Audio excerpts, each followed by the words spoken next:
Assalamualaikum warahmatullahi wabarakatuh. Alhamdulillahirabbil alamin. Wassalatu wassalamu ala asrofil anbiya'i war musalin wa ala alihi washabihi ajmain. Qanallahumma ta'ala fil qur'ani karim. A'udzubillahi minasyaitonir rajim. Bismillahirrahmanirrahim. Subhanallazi asra wa abdihil lailam masjidil haram ilal masjidil aqsa lazi barokbal halahu linuriyahu in ayatina innahu wasami'un basiro. Shadaqallahul azim. Amma ba'du. Perkenalkan, nama saya Nuriza Bintang Sakti, NIM 12040312823. Kelas 1F Ilmu Komunikasi untuk memenuhi tugas ujian akhir semester Akidah Akhlak saya. Di bawah bimbingan dosen pengampu tercinta Ibu Raja Widya Novci. Di sini saya akan membawakan sebuah kultum bertemakan kesalahan seputar kubur. Berikut beberapa kesalahan seputar kubur yang sejak dulu muncul dan tetap laris manis hingga saat ini. Pertama, membaca Al-Quran di sisi kubur. Adapun membaca Al-Quran terus-menerus di sisi kubur, maka ini tidaklah pernah dikenal oleh para ulama salaf. Para ulama pun berselisih pendapat mengenai masalah membaca Al-Quran di kuburan. Imam Abu Hanifah, Imam Malik, dan Imam Ahmad menurut kebanyakan pendapat dari beliau melarang hal ini. Namun Imam Ahmad memberikan keringanan dalam masalah ini. Dalam pendapat beliau yang terakhir yang menjadi dasar Imam Ahmad dari pendapatnya yang terakhir bahwa Abdullah bin Umar pernah mewasiatkan agar dibacakan bagian awal dan akhir surat Al-Baqarah ketika pemakamannya. Begitu pula ada riwayat dari beberapa kaum Ansor bahwasanya Ibnu Umar pernah mewasiatkan agar membaca surat Al-Baqarah di kuburnya atau sebelum pemakaman.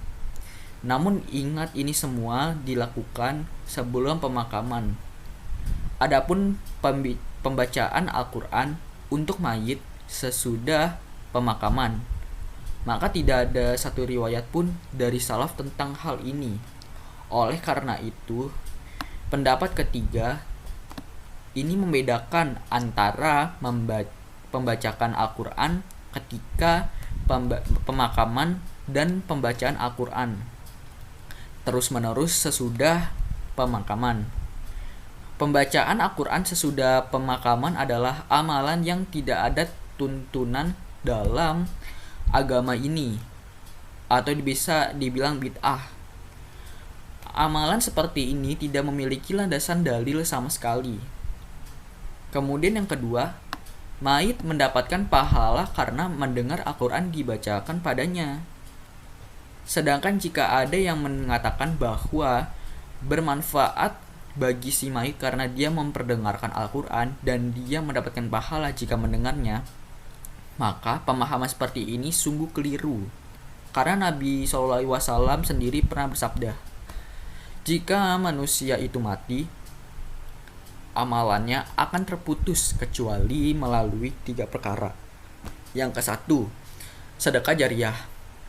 Kedua, ilmu yang dimanfaatkan, atau yang ketiga, anak soleh yang mendoakan dirinya. Oleh karena itu, setelah kematian si mayit tidak akan mendapatkan pahala melalui bacaan Al-Quran. Yang dia dengar adalah amalan lainnya. Walaupun memang si mayit mendengar suara sandal dari orang lain dan juga mendengar salam orang yang mengucapkan salam padanya dan mendengar suara selainnya. Namun perlu diingat, amalan orang lain kayak seperti amalan membaca Al-Quran tidak akan berpengaruh padanya. Kemudian yang ketiga, membangun masjid di atas kubur. Adapun membangun masjid di atas kubur yang biasa disebut dengan masyahid seperti ini tidaklah diperbolehkan. Bahkan seluruh ulama kaum muslimin melarang perbuatan semacam ini karena ada sebuah hadis dari Nabi Shallallahu Alaihi Wasallam, yaitu Allah melaknat orang Yahudi dan orang Nasrani karena mereka telah menjadikan kubur para nabi mereka sebagai masjid. Allah memperingatkan apa yang mereka lakukan.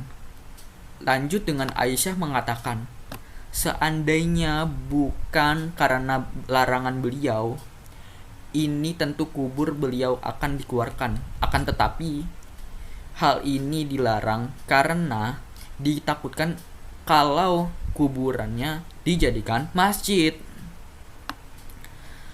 Dalam hadis sahih pula, Nabi SAW bersabda, sesungguhnya orang-orang sebelum kalian, mereka menjadikan kubur-kubur sebagai masjid. Ingatlah, janganlah kalian menjadikan kubur sebagai masjid, karena sesungguhnya aku melarang kalian dalam hal ini.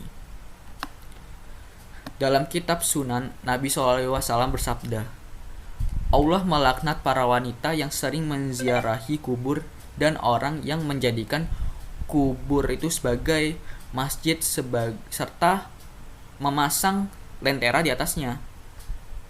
Kemudian yang kelima, ibadah di sisi kubur lebih utama dari tempat lainnya.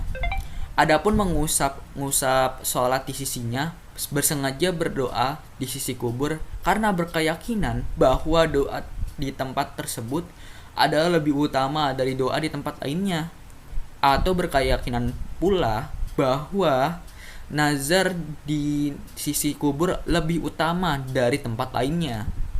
Maka amalan dan keyakinan semacam ini bukanlah ajaran Islam. Akan tetapi ini semua termasuk ajaran yang jelek, yang tidak ada tuntunannya, alias bid'ah qobihah. Dan semacam ini termasuk cabang-cabang kesyirikan. Wallahu a'lam wa ahkam. Sekian saja yang saya sampaikan. Selebihnya mohon maaf. Terima kasih. Wabil taufik wal hidayah. Wassalamualaikum warahmatullahi wabarakatuh.